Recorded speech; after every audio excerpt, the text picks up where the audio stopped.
of course, our political, situation is very not conducive to high-speed rail. But other thing also I would want to, that's when I actually studied about the California high-speed rail, which is still under the construction, as you know that. And you probably do, I don't know, maybe you are aware of it, that when it got the California actually approved the plan, but one group actually who didn't support the high-speed rail is not only political line, it was also very low-income people because of the equity issue. Because they're, and I did talk to one of the professor at one time, said, I also voted for a train, but then a high-speed train in California, but then I realized that how that can be disproportionately, disadvantage for the low-income population. Because, our public transportation system, especially bus, this low-income population actually, right, that is not even in a good condition, as we know that. So this low-income population, very reason that it will not meet the equity, and they don't go to another city to work. It is mostly for the well-off people, the high-speed rail. So that is one of the actually concern. So my student, I want to show you that some of you actually shared some of the good stuff from 2009, and I would say that my state, North Carolina, is one of the example. So this is actually part of, as you all know, that it is our except from that. From Washington, D.C. to Boston, that has the higher speed than most of our high-speed rail was planned, just increasing a little bit, using the existing Amtrak service, Amtrak line, that little bit of improvement of the 110 mile per hour, that's what it was the plan. So North Carolina is one of the state, North Carolina has a major corridor. It goes through the major corridor from Washington, D.C. You see that Washington, D.C., this is a major Amtrak line. So from Washington, D.C., you go to Boston. That's the most, in our country has the high-speed rail. But then Washington you come to Charlotte, and it goes all the way to the Atlanta and New Orleans. So this is called actually Southeast Amtrak line. So what North Carolina, because it's firstly when you see that this line, Amtrak line, went through Virginia, and then you see the Raleigh.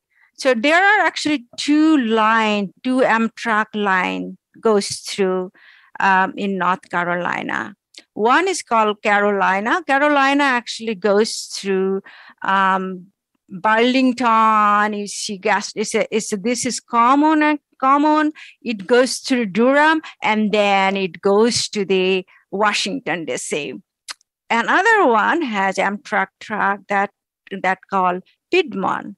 Piedmont goes through this.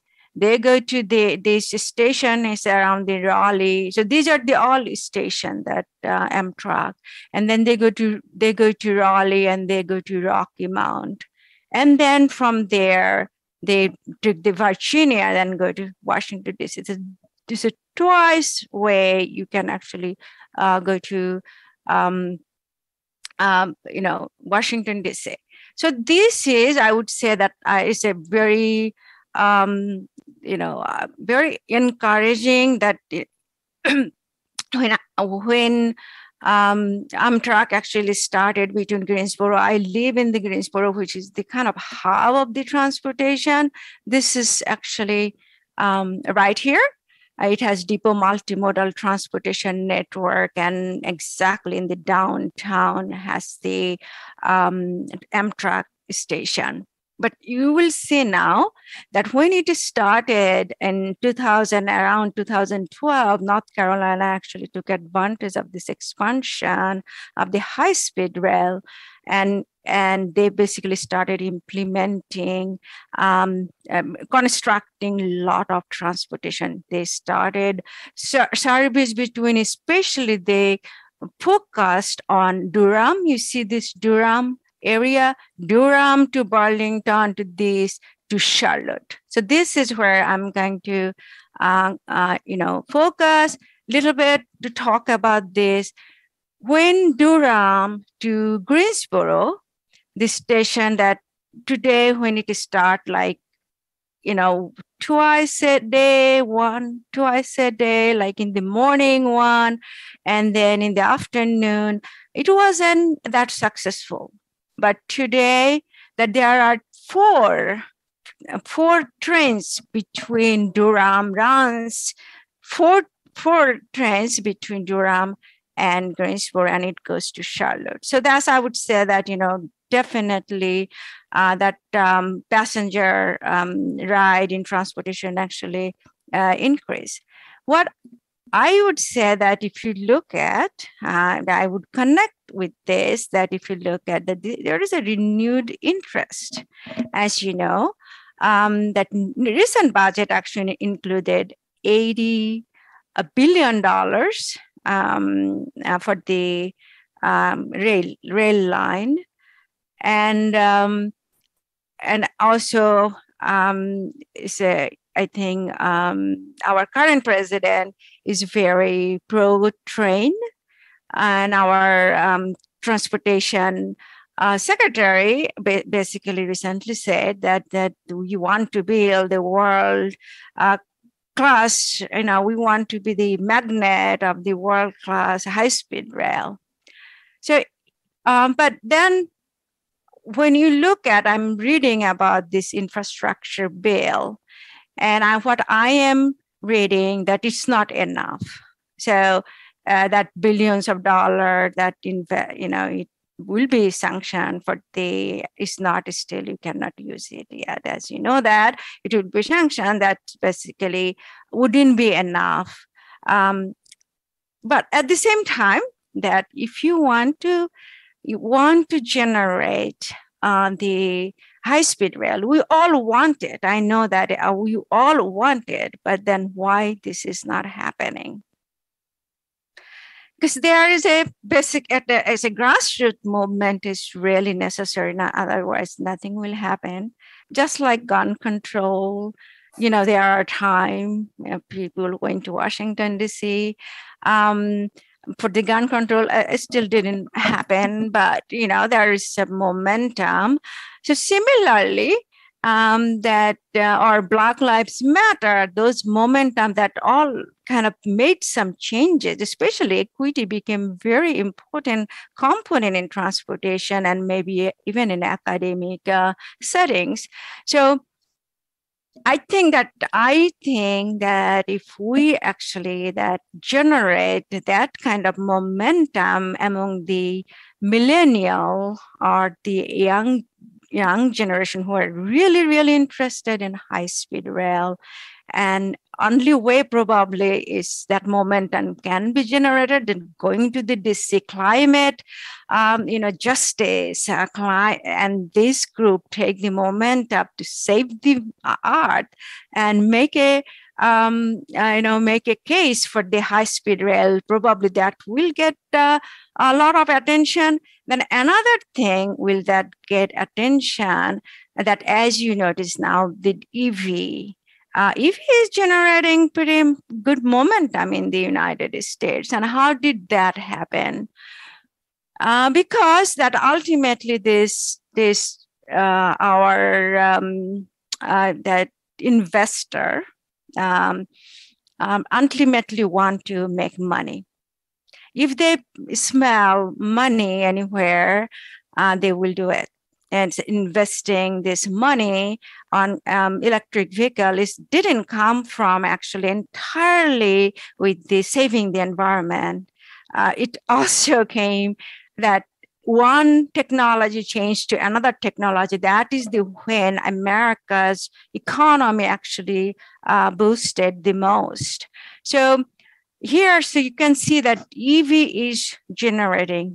The reason the EV momentum is generating, because ultimately who invested in that project, they want to get their money back, and they are lobbying that. And it's so easy to convince our people because we are so used to car. We don't have to change anything. We just have to change the car, and our life can be the same. So what I actually wanted to show you another slide, that if we can actually generate the momentum, that how high-speed rail can actually increase the equity for the low-income people. It's just very misconception. Yes, it's true that, but equity has to happen a little bit different way, because at the initial stage, the cost of the ticket will be higher. But if you look at that, my student actually look at these issues in North Carolina setting, that if it is this high-speed rail that in the place right now, and basically every day new construction is happening in North Carolina. They are still waiting for some of the funding, definitely. That is not accessible to them yet. So if you look at, this is basically that my student actually look at, and I want to look at, that they looked at that, how if you give them low income population the car, how now, and you can see that accessibility is how much is high for the, I'm sorry, for the, this is that of course, sometimes you will hear in some of the meeting I do participate, that give them the car so that equity can be generated among the low income population. But there is another way that high speed we can make that argument, that in North Carolina, in a different city, my student actually look at in a very smaller scale, and that you can look at that age, if we actually have a high-speed rail, even within the 110, that's what we call a high-speed rail in the United States, but substantially, and that their accessibility is going to increase. So I basically say that if we really, this is the momentum, again, we're talking about high-speed rail. And our current transportation secretary is very interested in high-speed rail. So I think if we really want to generate the momentum, it has to be, packaging with the equity, that how this low-income population will be benefited by this high-speed rail. At the same time, I will also say that this is what I know, that we always talk about, there is the difference when there is a public-private partnership.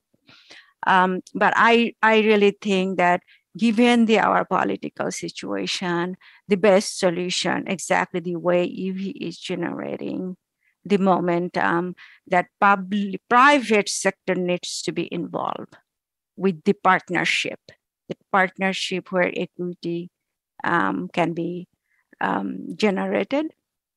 And because no matter how much we try to avoid them, that is, the capitalist is not interested in something, it would be difficult.